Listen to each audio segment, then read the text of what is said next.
C'est un peu de notre culture, des trésors de nos plus beaux musées que l'on retrouve sur une île du Golfe Persique. Le Louvre d'Abu Dhabi va ouvrir ses portes samedi. Il sera inauguré demain par Emmanuel Macron. Le bâtiment, signé de l'architecte français Jean Nouvel, est une ville-musée baignée de lumière. Visite exceptionnelle avec Franck Genozo et Giona Messina. Une île-musée, ancrée dans les eaux turquoises du Golfe Persique. Protégée par cette spectaculaire dentelle d'inox et d'aluminium, aussi lourde que la Tour Eiffel. Le Louvre Abu Dhabi est une œuvre à part entière, conçue par l'architecte Jean Nouvel.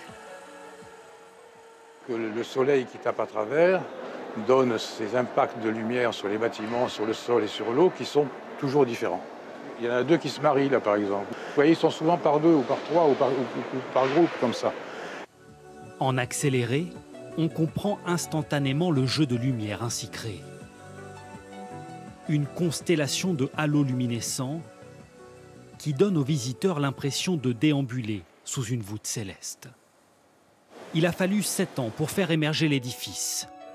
Le coût des travaux est tenu secret par les autorités des Émirats, propriétaires du musée. Même discrétion autour du prix des œuvres achetées. Dans cette caisse, l'une d'entre elles vient juste d'arriver d'Europe. Faites attention, juste ici. C'est une des dernières à rejoindre son emplacement final. Pas plus loin. Une sculpture de Rodin, sortie avec la considération Ouais, on ouvre la caisse. due aux œuvres centenaires. L'homme qui marche, exposé pour la première fois en 1900 à l'exposition universelle de Paris, trônera donc désormais sous la voûte d'acier du Louvre Abu Dhabi. Ça fait un truc au ventre quand même. C'est très impressionnant. Parce que ce qui était sur des papiers, des listes et des documents pendant des mois, ce sont des vraies œuvres. J'ai pas forcément vécu ça auparavant. Je suis pas sûre de le revivre après. Donc du coup j'en profite. Je saisis ce moment-là avec beaucoup de plaisir. À l'intérieur des galeries, c'est l'heure des derniers préparatifs, des derniers ajustements avant l'inauguration.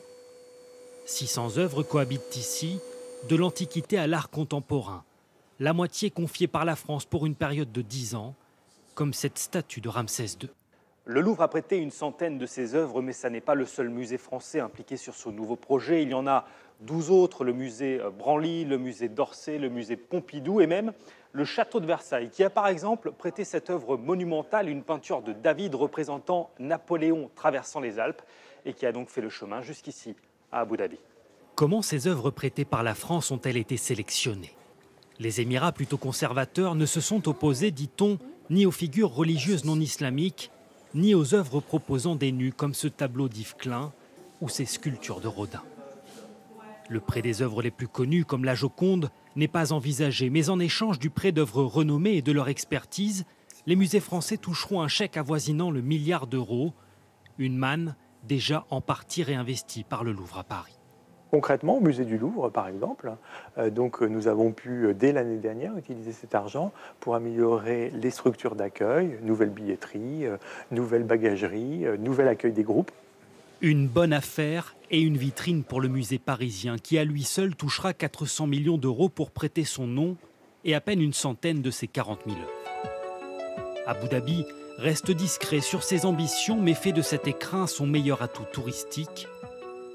1 million de visiteurs sont attendus l'an prochain à la découverte de ce Louvre du désert.